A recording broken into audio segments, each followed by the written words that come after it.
Day 6 of Browns training camp is in the books. We are getting closer to the Orange and Brown scrimmage on Friday night, but first, Mary Kay, for the first time, we got to see Myles Garrett work with the first team, and we got to see the long-awaited matchup between him and Joe Thomas. Yeah, we sure did, and boy, was it a matchup. I mean, they probably went against each other maybe, I don't know, maybe 8, somewhere around there, times today, and on one occasion, Myles just blew past Joe on the outside, kind of caught him off guard, and really got into the backfield and got to Cody. Actually made some contact with Cody just as Cody was getting the ball off. I don't even know if they called it a sack, but in a game, it would have been a sack.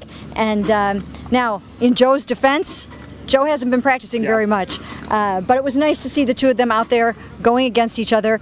And and Hugh Jackson said it was time. It was time to move him up. And Myles is out there lobbying Hugh Jackson for sacks still. I think after that one and after another one, he was out there lobbying Hugh Jackson, hey, give me some of these sacks. But it was impressive to see him get around Joe on that play in particular. Joe did a pretty good job on some other plays, though, teaching Myles some lessons. Now, speaking of teaching Myles Garrett lessons, Bruce Smith was here, the Hall of Famer, working with Myles Garrett as a guest coach. Yeah, and you know what? They developed a relationship on draft day.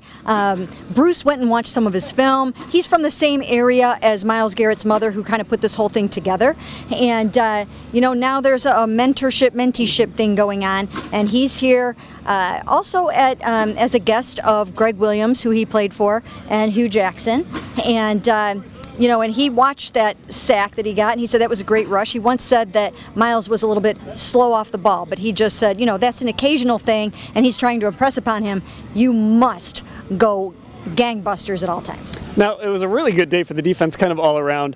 Hugh Jackson has been wanting to see turnovers, and he got a couple today. Joe Hayden intercepted Cody Kessler. Breon Body Calhoun picked off Brock Osweiler. Both of those were in the 2-minute drill. So while Hugh Jackson, the offensive coordinator, probably hates to see that, Hugh Jackson, the head coach, I know loves to see his defense force some turnovers. Yeah, and that's what they have to do this year. Especially when you're not sure if your talent level is up to par, you need to get those turnovers. You need to win the turnover battle, and I think that's one of the hallmarks of Greg Williams' defense. You're going to see plenty of forced fumbles, and you're going to see the interceptions this year.